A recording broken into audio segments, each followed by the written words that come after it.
Hey Virgo. Um, let's see what we got. Oh, and the king, that's right, the king of, oh, look at this gorgeous lovers card. God, I love that deck. Um, Also from the King of Pentacles, that's really stepping into your earth energy and practically doing things and moving on, taking responsibility for your day-to-day state of mind, um, surroundings, attitude, health. You know what I mean? Just really growing up and really,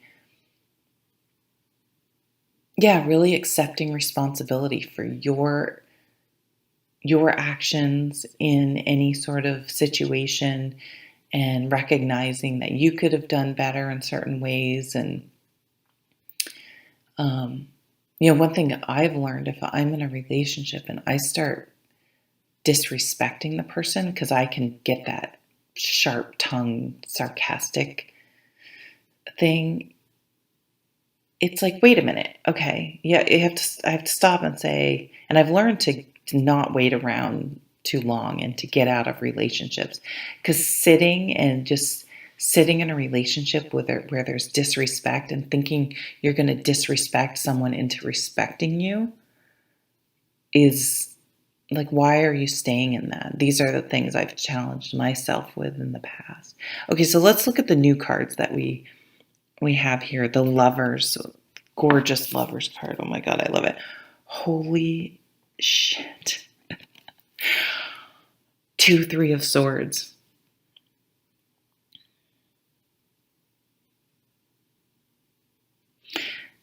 The lovers is a commitment, and we show that we're committed to things, whether it's our health, our relationships, our career, our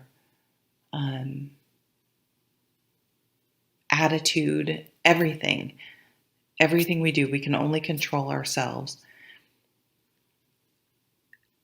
If we make a commitment, looking at if we're honoring that, and we can do that by, so say it is about a relationship. It's easy to stand up at a wedding and say, yeah, I do. But it's when rubber meets road, when every day you're faced with tons of tiny decisions where you can honor that commitment or not. And of course, we don't have to make every decision towards that, towards what's best for the relationship. Well, I mean, okay, I'm going to walk that back a little bit. Choosing times to focus on yourself or your own well-being, or carving out time to exercise or do things with your friends, that is still honoring the relationship in a way, because kind of shutting down all the other parts of yourself to morph or what's the word? Accommodate, or sort of assimilate into the other person's life. It was funny. I was just hearing something about this too. Oh, it was on Bob and Sherry. That's a red flag, that you feel like you can't be yourself, or if your friends are like, you kind of act differently around this person. Why don't you feel like you can be your genuine self? So making that commitment. There's a Sag here, the bow and arrow.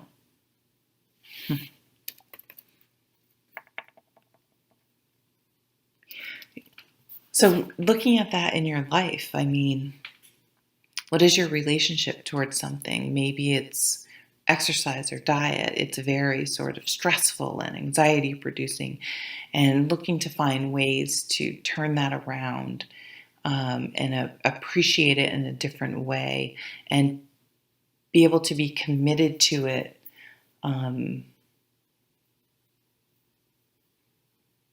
By shifting that perspective.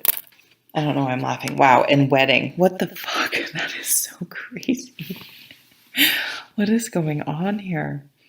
Marriage is the union of two souls joined in love, mutual respect, and commitment. It signifies a desire to deepen love over time. Your wedding day is a testament to your well-founded faith and love's power. Continually breathe life into that faith and love, dearest one. So that's the commitment thing. Unikite. Are you having emotional upsets? Are you able to swallow what's happening in your life? Balance yourself through self-nurturing activities. Watch your diet, embrace your emotions. Imagine the food you eat provides all the nutrients necessary for good health. That's so weird. That kind of, wasn't I just saying like reframing your relationship with food? Crazy. Angel of emotional balanced emotions. Yeah, right. That's what it's all about in a way. I nurture myself. I enjoy healthy foods. I explore avenues for coping with emotional upsets so I can absorb all that occurs with ease and grace. My digestive system appreciates the steps I take to balance my emotions and responds by working optimally. The equinox is a time of heightened activity for you. Depending on where you are in the world, both spring or fall, having a grounding, comfortable energy. Time to plant and harvest. I had trouble reading my writing. I see you leaning into your fellow earth sign of Taurus by the end of the month. A great feeling, so we move into Taurus, a great feeling of accomplishment, gardening, things moving forward and making progress will feel really good. Art, landscapes, spring cleaning, redecorating a space or inside or outside, hanging white lights or fun lights in a space, decorating for an event planning.